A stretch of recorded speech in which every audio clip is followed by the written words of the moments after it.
सीता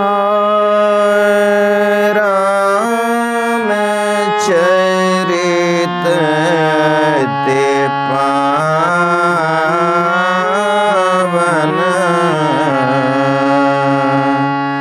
मधुर सरस अति मन भावन।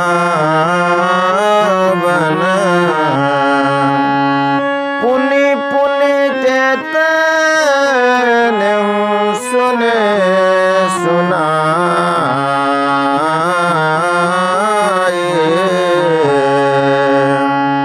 हिय की प्यास बुझत न बुझाए।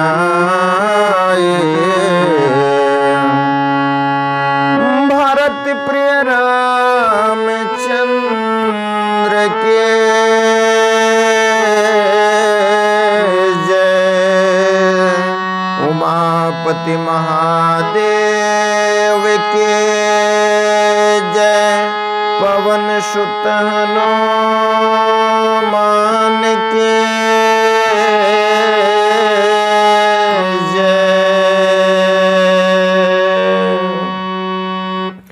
परम आदरणीय श्रोतागण, सादर नमन। आशा करता हूँ आप स्वस्थ एवं प्रसन्न मुद्रा में होंगे। आज आपके समक्ष प्रस्तुत है राधे श्याम रामायण का अगला प्रसंग। माता अनसुईया एवं सीता जी के संवाद की कड़ी में आज देखते हैं मध्यम और अधम नारियों के लक्षण के साथ ही नारियों के पति की सेवा के अतिरिक्त अन्य परमोच्च स्वधर्मों के संकेत की ओर चलते हैं, प्रसंग की ओर।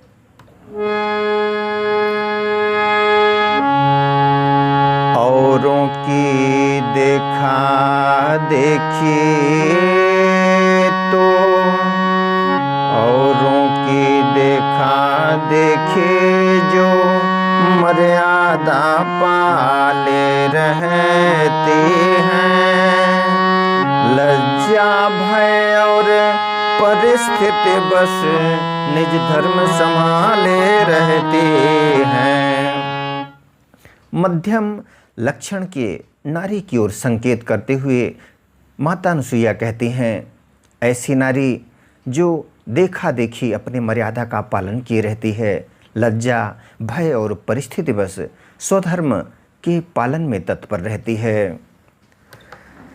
चंचल मन की होने पर भी संगति के कारण की है,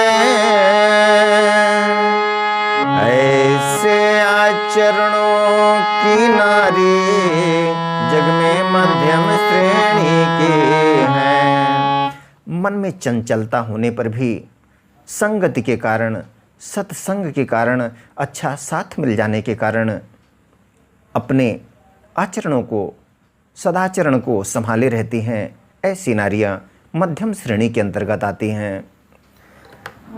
इससे नीचे नारी क्यों, इससे नीची नारी जो वह निकृष्ट जग बीच, जाति वर्ण कुल जन्म को कलंकित करती नीच। इससे नीची जो नारी, निकृष्ट कोटि की जो नारी है, वह अपने जाति वर्ण कुल जन्म को कलंकित करती है। नारी का पतिवंचक होना दोनों ही जग बिगाड़ना है। इस जग में लोग हंसाए हैं, उस जग में नरक यातना है। नारी का पतिवंचक होना उसके दोनों ही लोगों को बिगाड़ना है। इस संसार में लोग हंसाई तो होते ही है और नरक यातना भी भुगतनी पड़ती है। उस व्यभिचारिणी को इस पृथ्वी पर कहता है भला नहीं कोई,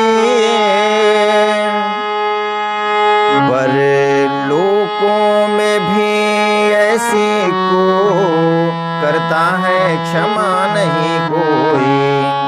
व्यभिचारिणी स्त्री को इस पृथ्वी पर कोई भला कहता नहीं और परलोक में भी उसे कोई क्षमा करता नहीं। अतएव उचित है नारी को रखे स्वधर्म पर ध्यान बहुत है।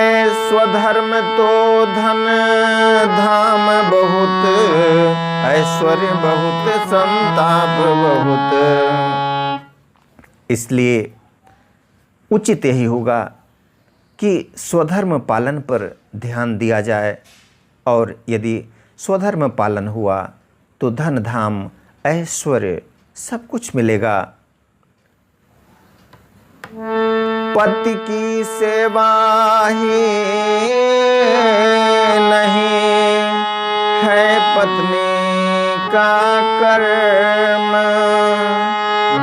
गृह जीवन में और भी है नारी के धर्म।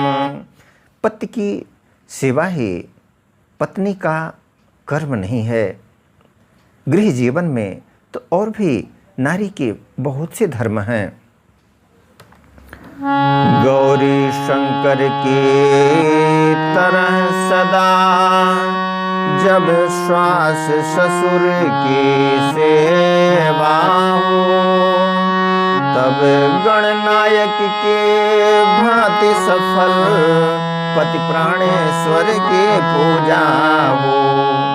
जब गौरी शंकर की तरह सदा सास ससुर की सेवा होती हो, तभी समझना चाहिए कि गणनायक की भांति सफल पति प्राणेश्वर की पूजा होगी।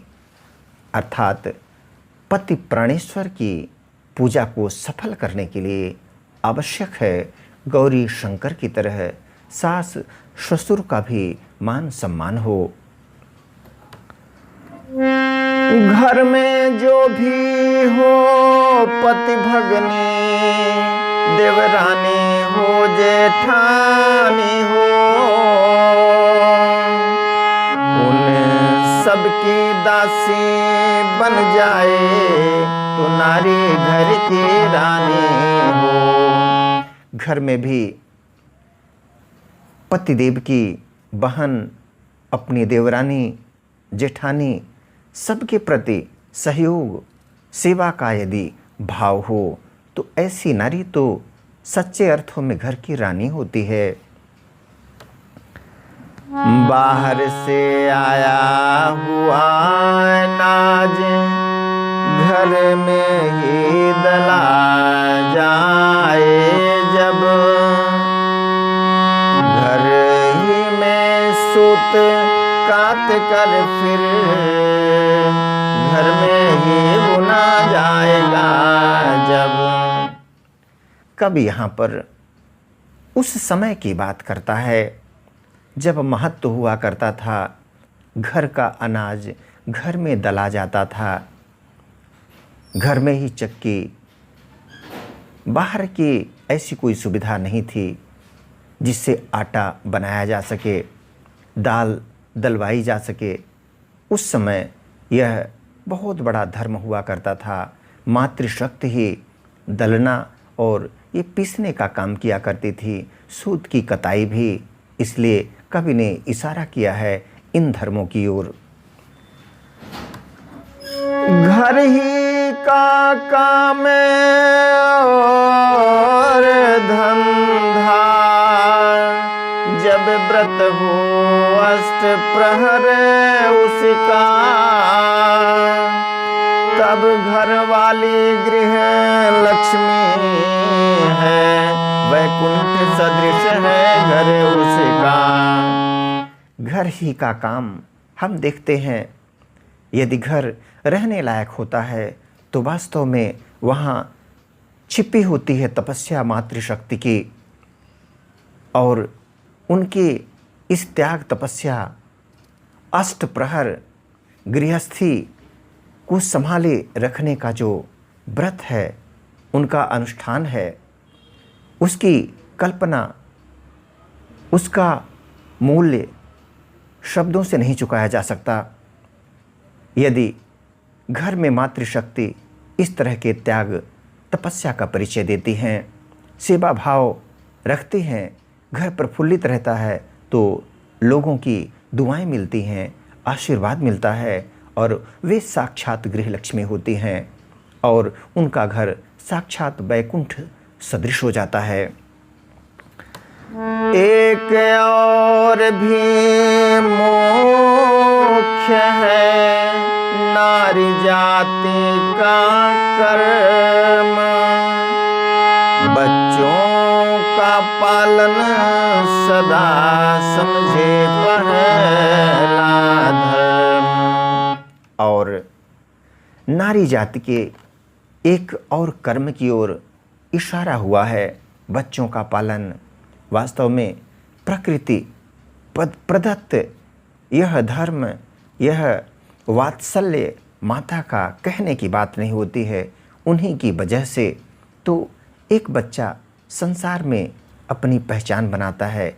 इसलिए जब बच्चों का दायित्व आ जाता है तो उनका पालन पोषण अपने आप एक बहुत बड़ी जिम्मेवारी बन जाती है। उस नवजात शिशु को संसार में जीवन जीने योग्य बनाना, इससे बड़ी महिमा माँ की क्या हो सकती है। परलोक दृष्टि से उच्च धर्म पतिव्रत समझा जाता है, पर जग में उससे भी ऊंचा शिशुपालन धर्म कहता है। परलोक दृष्टि से पतिव्रत धर्म को निश्चित रूप से उच्च धर्म समझा जाता है, लेकिन संसार में उससे भी ऊंचा शिशुपालन धर्म कहलाता है।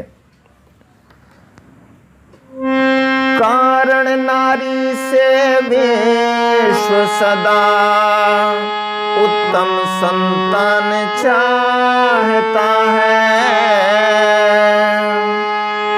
पत्नी के साथ साथ वह पत्नी के साथ साथ वह तो माता गुणवान चाहता है। और शिशुपालन धर्म को पतिव्रत धर्म से ऊंचा क्यों समझा जाता है?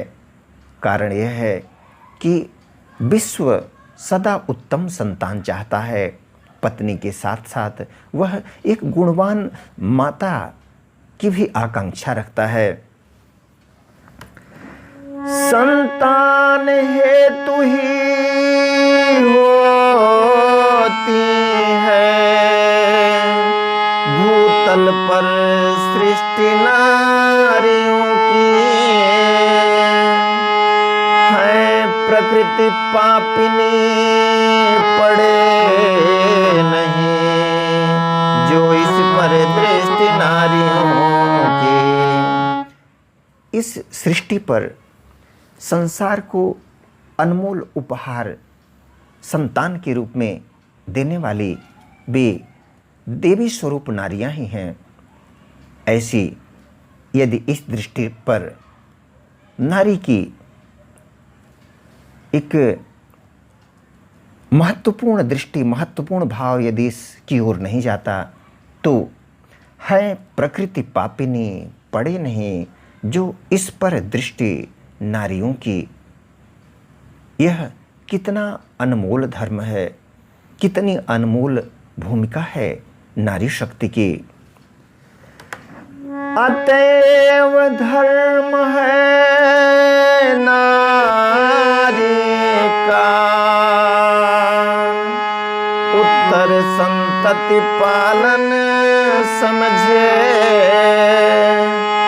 जननी का जग के देने को, जननी का जननीपन समझे। इसलिए नारी का धर्म है उत्तर संतति पालन और जननी जग के देने को। संसार में जननी जो संतान का उपहार देती है उसका जननीपन कायम रहे, उसकी महिमा को, उसकी गरिमा को वह सदा समझती रहे। इसी में संसार की धन्यता है, जीवन की धन्यता है। अनसुईया जानकी में प्रेम पूर्ण साहलाद, बड़ी देर तक रहा यह शिक्षाप्रद संवाद। माता अनुसुईया एवं सीता जी के बीच प्रेमपूर्ण इस प्रकार का संवाद बड़ी देर तक चलता रहा और तभी अत्रि रघुवर से मिले, इधर प्रफुल्लित गात, कहिए उन्होंने भी कहिए उन्होंने भी पुरुष धर्म की बात। तभी अत्रि मुनि रघुवर जी से प्रफुल्लित होकर मिलते हैं और उन्होंने भी यहाँ पर पुरुष धर्म की बात कही है। आदरणीय श्रोतागण आज्ञा दें, इसी प्रसंग के साथ अगले प्रसंग में अत्रि मुनि द्वारा जो प्रतिपादित पुरुष धर्म है इस प्रसंग के साथ मिलेंगे। तब तक प्रसन्न रहें, स्वस्थ रहें। वीडियो देखने के लिए धन्यवाद एवं आभार। जय हिंद, जय जगत। आपका जीवन मंगलमय हो।